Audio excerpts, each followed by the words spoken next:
Cranford is what all dramas should be like.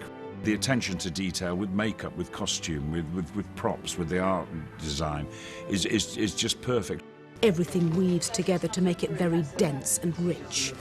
And that's where I think all the layers of the detail just pay off. As an actor, you're so well supported. Everything we wear, the way we look, is done so well that we have to live up to that. They do pull rabbits out there every day. It's amazing. Never any hole, is there? No. Everything is very true to the book, too, and true to the script. This should be the norm. Actually, it's the exception.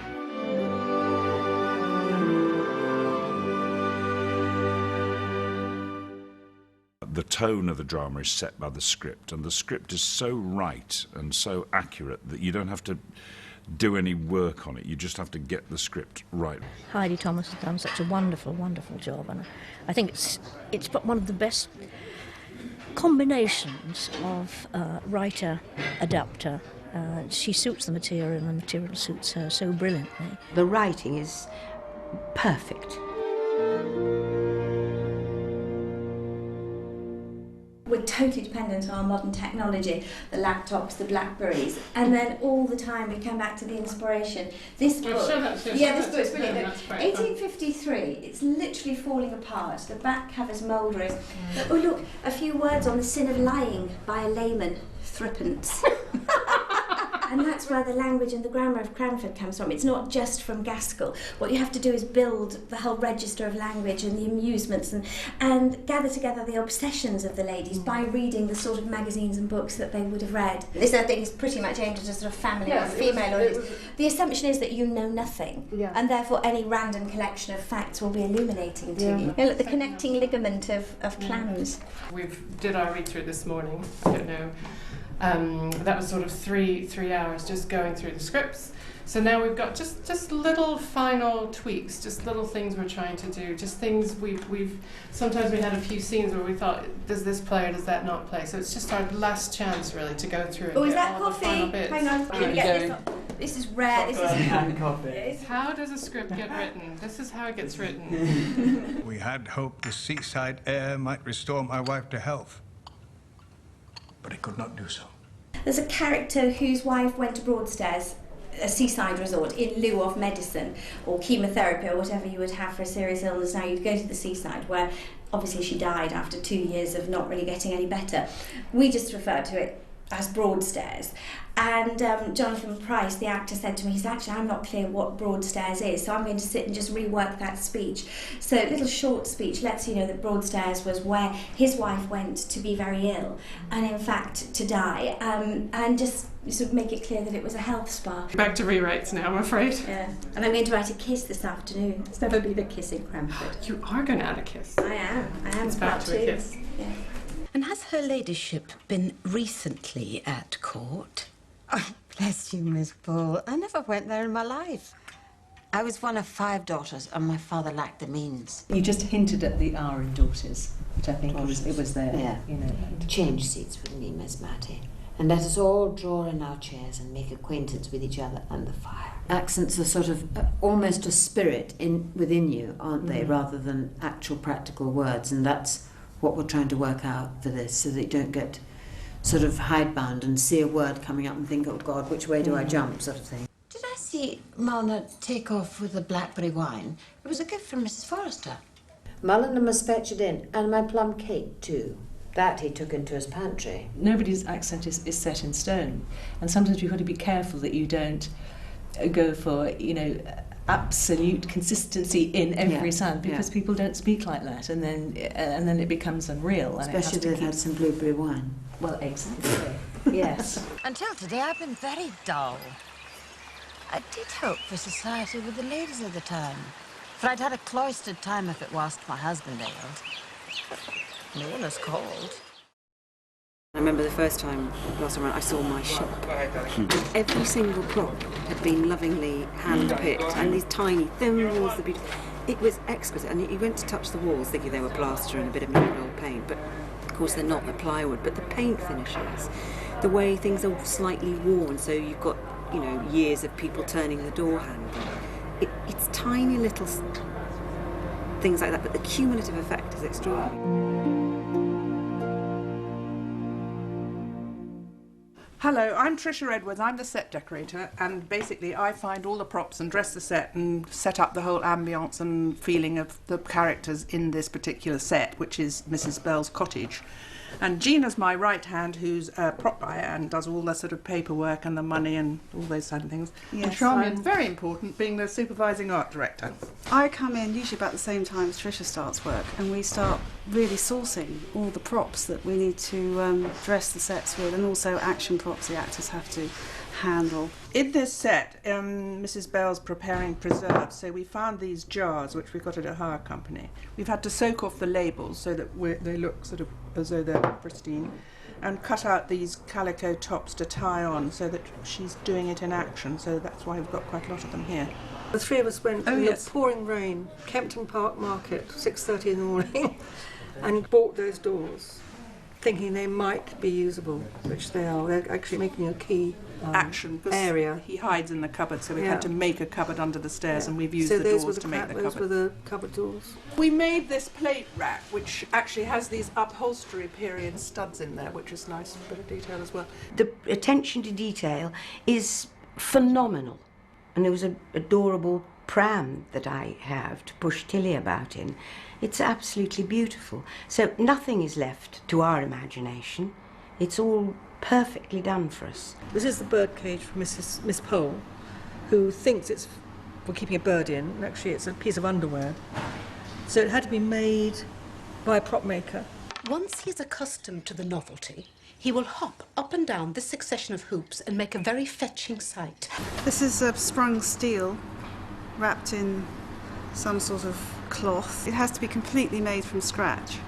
You know, people don't wear them anymore. We had to make it longer because the parrot's tail was about that large and would have got squashed if we'd made it to the size of a reel. We also had to make these close together because, again, the parrot would escape between the hoops. In fact, so it wasn't parrot-proof. We had to make one that's parrot-proof.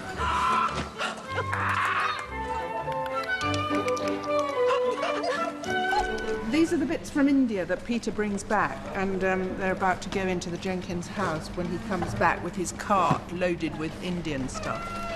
The pepper pot was one of the Indian things that came in the cart, and it's so huge that we didn't know what to do with it, but Sue thought it'd be quite amusing to have it in the garden and they could sort of hide behind it, so it is massive, as you see.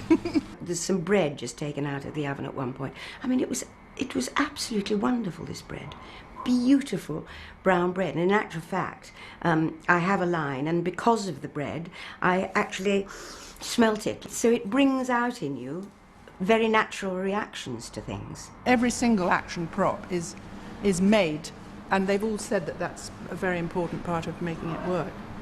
Auriez-vous assez gentil pour envoyer une cage? P goes up and then it looks like that. I've been copying how my character would have written in Cranford. It's a letter to order La Cage, which Erminia writes with Miss Pole. So that's the example, and that's what I came up with. Oh, beautiful. Oh, that's wonderful. That's very close, isn't it? Yeah, I've been making handwritten letters as props for use in the production. I will handwrite with ink and a period-style metal dip pen. Each one will be handwritten in a different style that's suitable for the character. It might not seem very important, but in a production with such high production values, if one little thing suddenly looks modern or jars or looks out of keeping with that character, it just upsets that perfect, delicate balance. You don't have to do a lot to Laycock to make it look like Cranford, and chuck a load of mud and horse manure on the floor, cover up some shop fronts and a red letterbox, and you're pretty well there. When you're walking down a street and you look around, you think the whole place is Cranford. It's great, it's wonderful. Laycock is like having a huge studio. It's breathtakingly beautiful and so perfect for anything, you don't have to change anything. It's like it's been built for filming.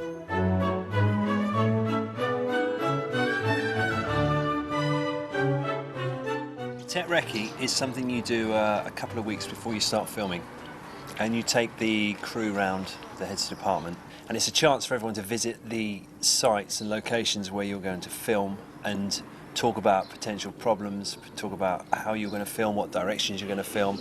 And just really telling people, you know, what's good, what's bad, where we can shoot, where we can't shoot. I need to make sure that everybody's thought about everything we're doing, and we've talked about everything we're doing, even if it's something basic that I don't see any problem with. So we don't turn up and we've got all the technical trucks parked right in front of where we want to start filming. We've got a crane. The whole street's covered in snow. This is for the night scene. At the very end of the film, with all the ladies walking towards the assembly rooms, we crane down as they walk towards us. It's going to be snow everywhere, so there'll be a nice glow coming from the snow. What's going to happen is it's going to get dark. I'm going to switch these lights on, and if they're not in the right place, I won't have time to change them. So I could be in a lot of trouble. We're lucky because the people of Laycock are remarkably tolerant, because of course they have to walk down the street and trudge the mud into their houses, and we're there asking them to be quiet and taking up all their space. You're just aware that all those people have been locked in their houses, they're not allowed out until we finished a shot. I live in Laycock, lived here about 10 years.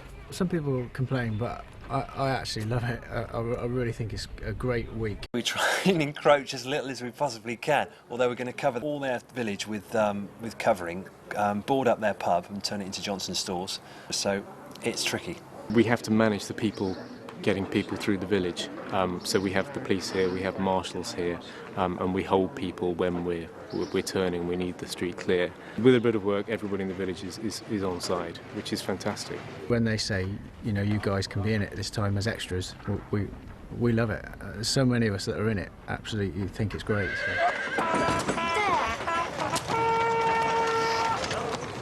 What the art department does in the space of an hour to transform those streets and is just extraordinary. You look one way and you see all the equipment, the crew, the camera, people in tracksuits and trainers, and then you turn round. And there's Cranford. You're in Cranford. Cranford land. We're painting windows, we're putting in little set bills to cover things that we can't change. And of course the cover goes down on the ground. We have a mixture of sand and gravel and soil. 70 tonnes of it comes here and gets put down on the two streets and is swept up again and taken away very quickly and put down very quickly. So it's a big operation. Lovely working with no yellow lines and no parking restrictions, isn't it? It's quite magical. A lot of the time is spent covering the doors up. We do false doors to pop into places, pop them in for the shot and take them out for the shot. So that's been a lot of the work in the street. In front of Red Lion, we're building a run of what we call flattage, which is just wooden paint to look like a solid shop. It will be Johnson's store in the story, and it'll be up for about 3 days of filming. We'll cover the post office, post box, take down the signs and change that into a shop back in there. This is Miss Galindo's shop, otherwise known as Mr. Potter's house, who actually lives here. We had to put a fake door in over the door that has a clock in it. We are in Miss Pole's garden. This was, a couple of days ago, Richard and Sharon's parking space, and the garden was created over 2 days. The clean-up crew came in after we'd finished, and while we were filming in an adjacent street, they cleared all the mud off the high street, and all the cars came back in and completely obscured the beauty of the place, because suddenly there's 400 cars all double parked and sort of in a way, and it's a shame that it's not left as an empty high street.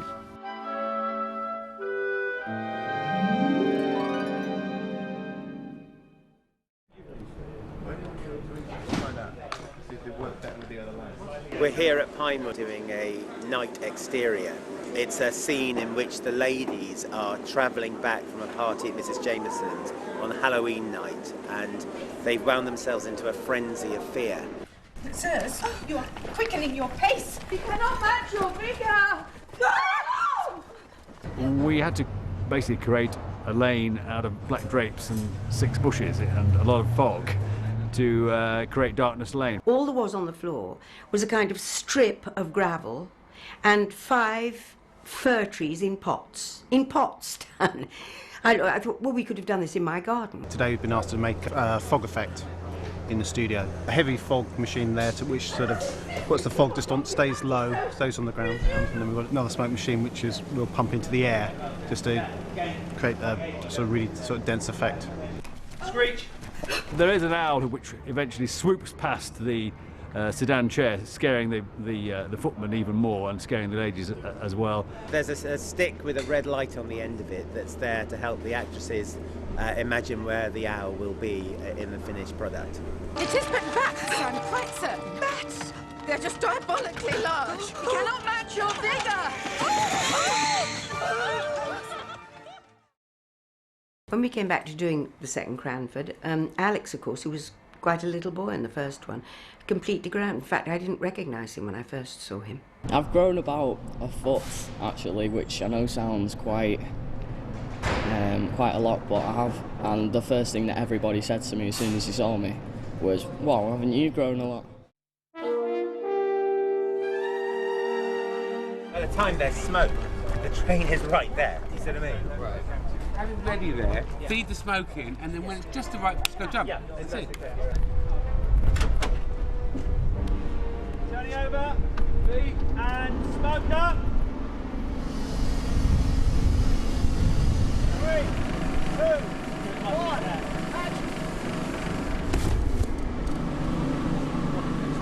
Got it.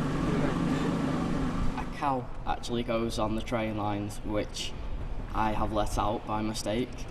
Unfortunately, the train hits the cow.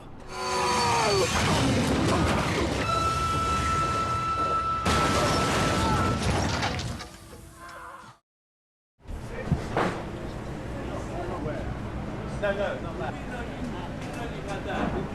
Okay, pads on Gary, plastic glass out. It's quite hard to do a forward roll because of my corset, because I can't bend. Oh, I see. More than that, that's all I can do with my tummy. Right, okay. We've been doing a lot of throwing ourselves around today.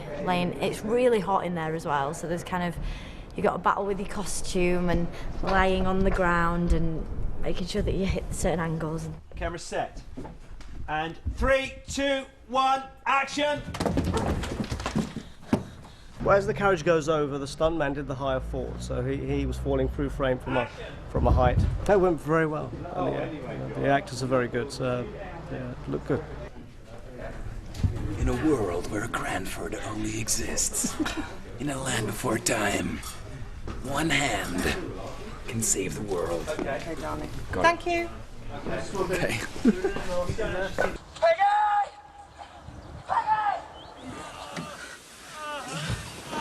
Out of my way! Peggy! Peggy! I'm on top of the upturned carriage and I'm looking for Peggy and I find her, kind of dazed There I and am, confused. cut hand. Yeah. It's quite dramatic. Peggy, can you hear me? Peggy, can you hear me? William? Take my hand.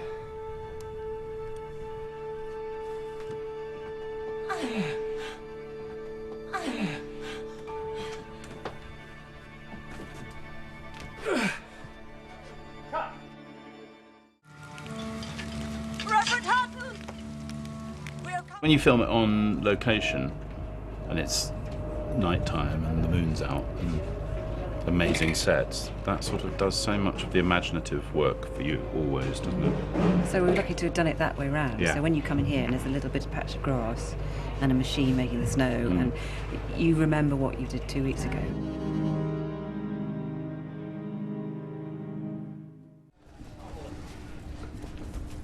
In the scene that I'm just about to do, the first scene of the day, I'm supposed to look dead because I've just come off the train crash. Still on the stage. Snow. From a makeup point of view, that scene follows on from a scene that we did in Laycock, where it's snowing on the little boy and they were supposed to think he's dead. So suddenly they see that the little snowflake has melted and they know that he's still warm and he's alive. And we just used a sort of polythene bag, pumped a de-icer into it, sprayed water on the top, and it came into little icicles, and put it on his lip, and hey presto. I have to hold a little mirror over his mouth and we see that it gets frosted up and that there is breath, that he is alive. The wrangler of the misted mirror just sort of was told, can you make it a small piece of breath, like a little circle of breath? So then I turn around and I give him the mirror and he's just sort of invented this thing, cutting a hole in the bottom of a polystyrene cup. I mean, it's just brilliant. And he's just sort of, I said, have you ever done that before? He said, no, I haven't done that. Just amazing sort of instant solutions. And you get a little perfect little circle of breath. Too heavy. Way too heavy. Yeah, just keep it running. We were taking snow effects and smoke effects, and we were actually filming various types of snow and smoke. And then later on, the visual effects people would take those parts and then resize them and then put them into the frame. If you shoot enough different elements that are enough different sizes and different textures and different types, it then gives them a broad palette to be able to take all of those and then change them and do what they want with them, actually. So it's quite useful.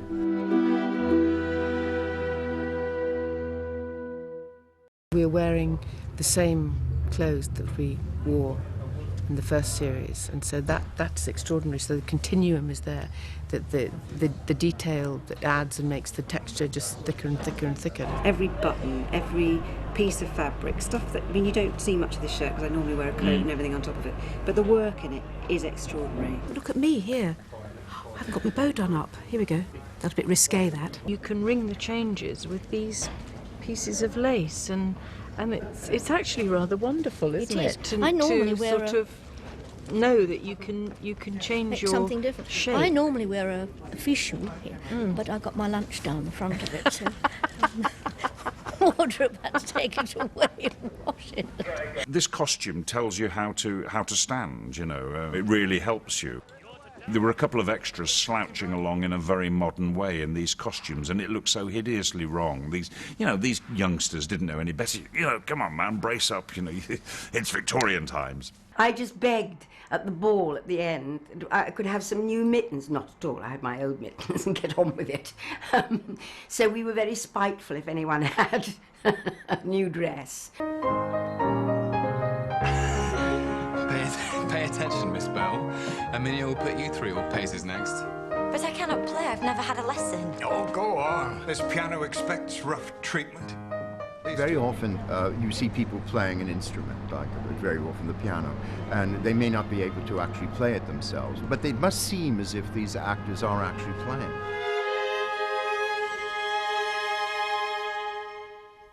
Well, this is my mobile, not my mobile phone, but my mobile piano. This is to accompany Julia in her brilliant singing.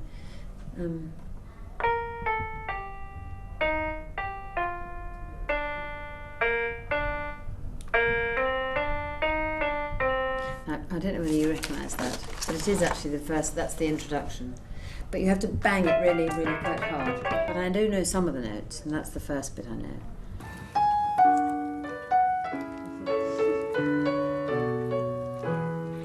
As I was a-walking... Cranford, like many of the period novels, is set in the 19th century, and of course that's before the days of television, radio, film, all these things that we take for granted. And what did they do to amuse each other and themselves is they played. I was asking, would I know this song? And the chances are, yes, I would. It was a sort of song of the time, although this has been specially written by Carl Davis, which is a beautiful song. The last time I did this faking, I had to play Jacqueline Dupre's mother, who was a concert pianist, and nobody said anything, so let's hope I can do it again. Well, I've always had a huge crush on Jim Carrey, since I saw him in Amadeus. The 1, 2, and the 3, and the 4. Ecco! Grazie, grazie.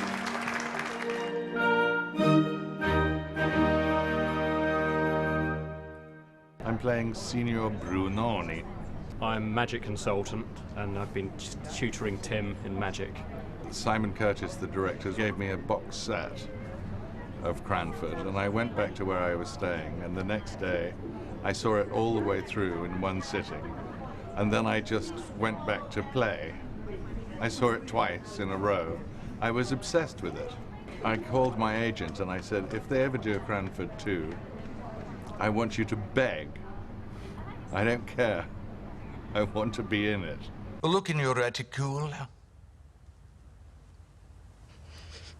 In your reticule. It was about presentation and sort of brio and bravura. And I could do that.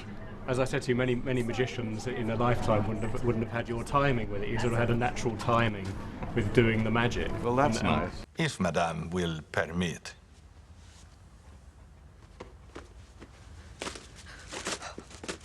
We had this wonderful dove, who I christened Gladys privately, who was very, very kind and a remarkable actress, actually. I think she took to you because sometimes doves, they can not like somebody and want to fly away from them. Really? And she seemed pretty calm.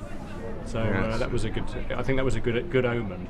It was the charisma, you see. He had something like 2 days with us, and the ghastly thing was that it was in front of the whole company. We were all sitting there, so we were his audience. He was fantastic. To be doing magic tricks in front of all these storied artistes was a bit scary. But I got over it. And just, you know, delivered my usual 300 pounds of condemned ham. And now, a moment of light, as it was when the world began. I do believe that is a waltz. Have you heard of waltzing? It is not a form of dance we have experienced in Cranford. When it comes to dancing, it takes a long, long time. You know, there are long dance rehearsals.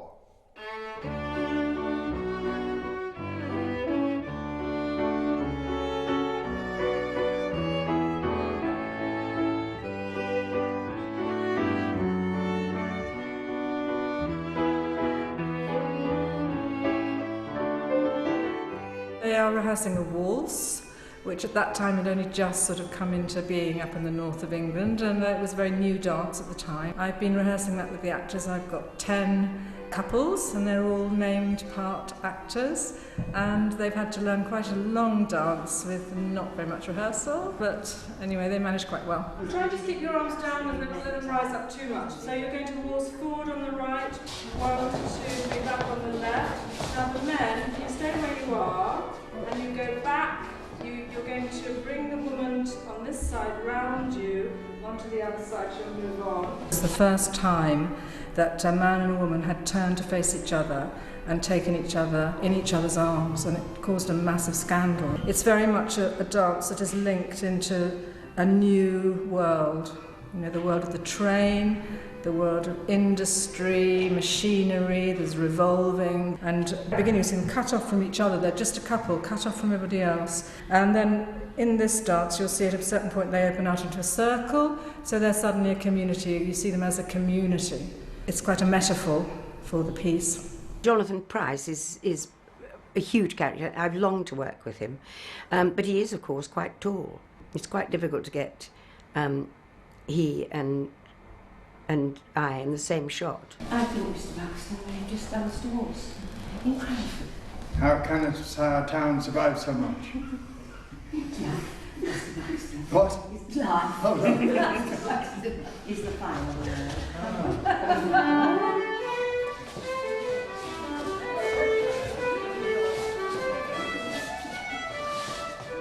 Without the music, just to see who you get up.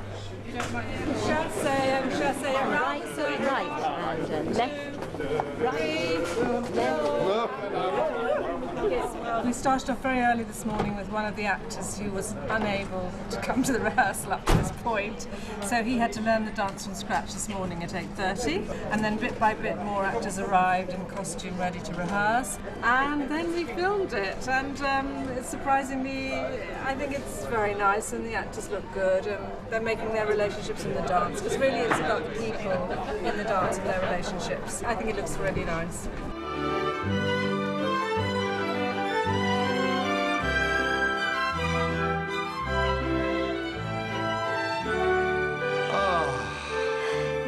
I do believe, Mr. Buxton, we have danced a waltz in Cranford. How can a town survive so much? Love, Mr. Buxton. It is the final word.